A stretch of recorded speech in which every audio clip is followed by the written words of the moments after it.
How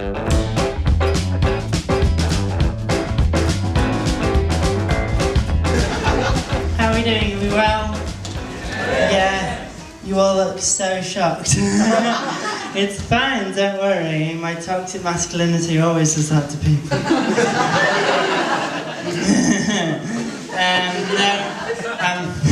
I'm not masculine because my mum and dad's divorced, so I don't have like a thank you for people are laughing at that. He's traumatised us lots. My mum and dad's divorced, so I didn't have like a male role model growing up. Like, all I remember about my dad is whenever he heard the song Here Comes the Sun, he used to shit himself under weight of responsibility.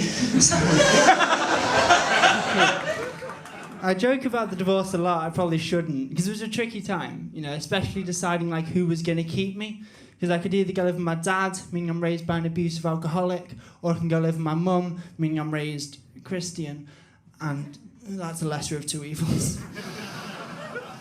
Because after 5 rounds of kumbaya, I'd take a fucking slap, to be honest with you.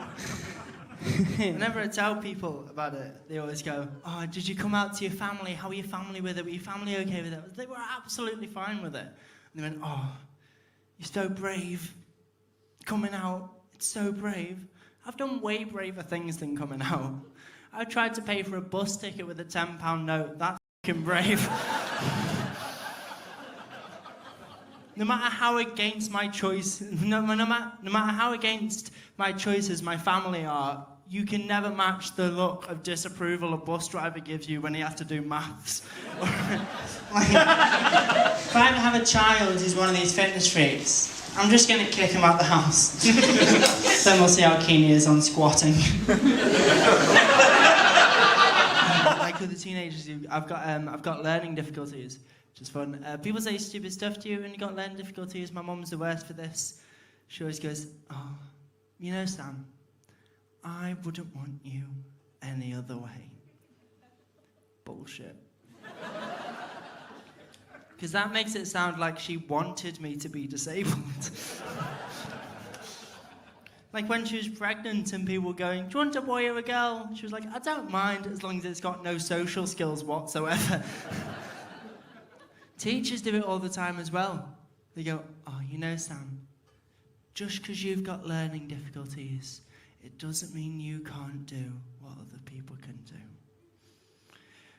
Which is exactly what it means. Right, I've got one last thing to tell you.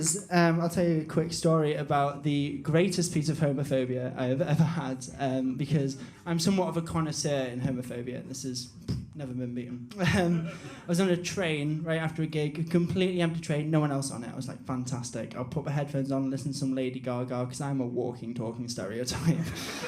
Right, and this woman gets on the train with a crying child. She sees a completely empty train, she sees me, and she comes, she puts her child on the seat next to me, her bag's on the seat diagonal from me, and sits herself right in front of me. I'm like, you can sit anywhere on this train, and you pick these. I didn't even acknowledge I'm there. That's what upset me. I was like, you couldn't even ask, is it all right if I say it? So I coughed to be like, can you check this is all right with me?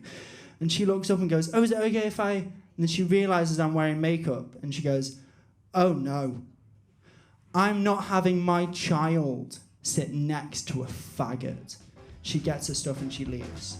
I remember thinking, wow, thank you, it was homophobic. Thank you very much, Mr. Serrano. Good night.